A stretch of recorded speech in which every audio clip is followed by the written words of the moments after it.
because the edges, birds like the edge also. Mhm. And so the birds flying along the edges of your trail. You won't find birds in the deep woods, but they'll be along the edge of the trail when there are openings. And that's probably the reason it comes along the trail edges.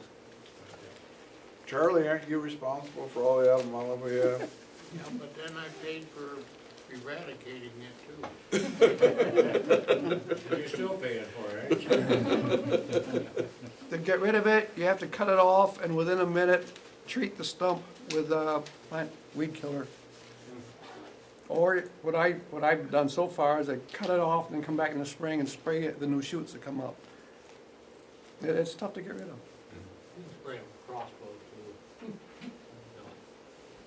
too. I've tried glyphosate, and which is a plant killer, and I've tried brush killer. And I go for the brush killer, but I really don't know. I'm told that when you cut it and then paint it, you can paint it with your glyphosate, which is the weed killer. So along the trail middleville, we cut the honeysuckle and then we spray it. And the honeysuckle and the autumn olive, and the poison ivy too while we're at it. Poison ivy, brush killer kills poison ivy. Thank you. So I spend several hours each summer spraying poison ivy along the Middleville Trail.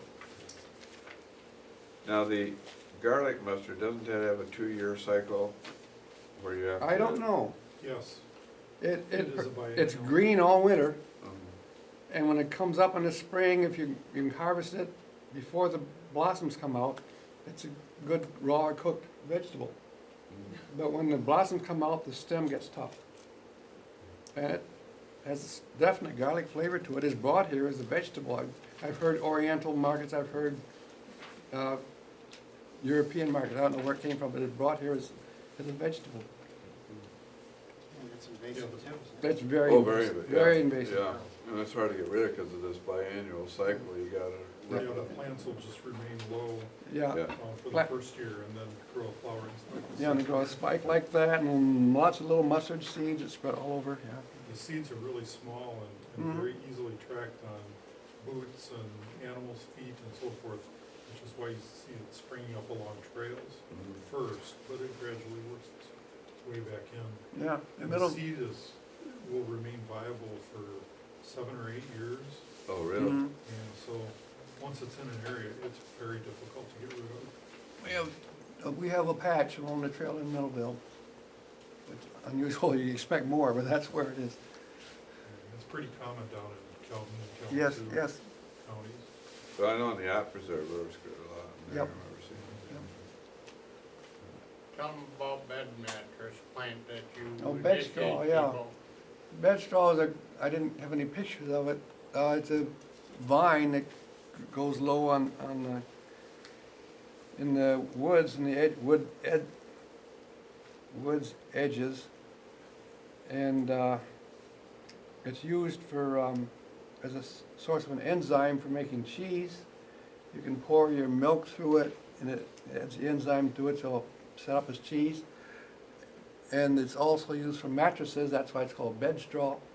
And it has fine hairs on it, and I have fun when you go hiking, you pick a piece and you put it on somebody and it sticks right there and say, you know, member of the Order of the Bed Straw. And it's commonly found in the same places where garlic mustard is found, of course that's not saying much. Cal, what is the invasive mustard that looks a lot like phlox? It blooms in the spring. The yellow rocket. No, it's white and then it quickly turns to purple. Spotted knapweed. No, I know what you It's mean. It's an invasive mustard. Okay, that one I finally showed you labeled phlox has mustard-shaped seeds on it. I've never exactly identified what it There's an invasive mustard that is very prolific in some of the. I've not heard with it, I did not dream it was a mustard. Forests around here. Beans rock. No, it's an invasive mustard. It's what we have going around. I think that's what grows in that Trout Unlimited area along the Coldwater River there, because I went out there and took a bunch of pictures of it thinking it was Virginia bluebells. Yeah. And it turned out to be garlic mustard. I know the plant you're talking about, I've never looked it up.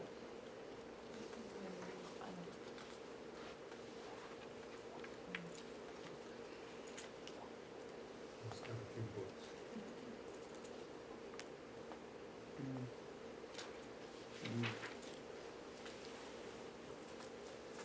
we'll find it here. This Peterson's Field Guide, I have the first issue was signed by the author here. I was gonna say, those books look like they've never been used. And then we go to purple section here and see what we can find.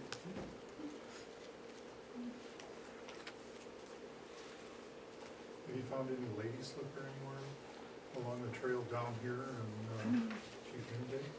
Yeah, I took a picture of one last spring. I haven't personally, no. I know it sometimes grows in oak woods. Your yellow one grows in oak woods sometimes. Yeah. Lady slipper, yeah. What's Norris Road beyond Gunlock, or beyond 179, is that still Norris Road? It's, Yankee Springs Road. Yankee Springs Road, it was on the trail going to the east of there, through that pine plantation. Oh, really? Yeah, I took a picture of it there, Yeah. And they were the yellow or the pink? pink. Yeah, the pink, the moccasin flower.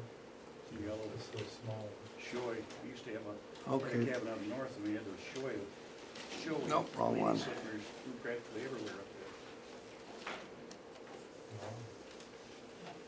there. I'll show this one more picture here. That's the North Country Trail. Here's Mackinac City, Wilderness State Park. Wilderness State Park has several plants that are not, some plants are not found anywhere else in Michigan, some plants not found anywhere else in the world, and some plants that are only found in 2 or 3 places. It's an interesting place to explore. I first saw butterwort up there. Right, from the park headquarters, there's a dirt road that goes up to this point here, and there's some butterwort growing there at the end of the road. It's a low thing, and it's buttery green. It looks like it's covered with butter, but it's green and just flat to the ground, very strange. You also have the dwarf lake iris, which is an iris that only gets about yay high. And you also have thimbleberries there, and up in the Keweenaw you have thimbleberries as well. You also have piping clover nesting grounds. Yes, where yes. you're going to. Right, the end of this trail, they have the parking lot, and you can't go up to that beach because that Can't is, go on those beaches. that beach In the summer. for month of the year is pipe and plover territory. Down here it's rocky, there's no beach. So what I've done is I put in here and it with a canoe and gone over here to this island, frogged around on the island and come back, but just stayed away from the beach. And you can walk across that island. When the lake is up, there's only a foot of water between the, right now I probably dry all the way to those islands, Waukeshan's Island, Temperance Island, and the Waukeshan's Point. That sunset picture was taken from here, from Mackinac City, you take the old roads down here, they have a little park there where you can, a little bit of beach, you can sit there and watch the sunset.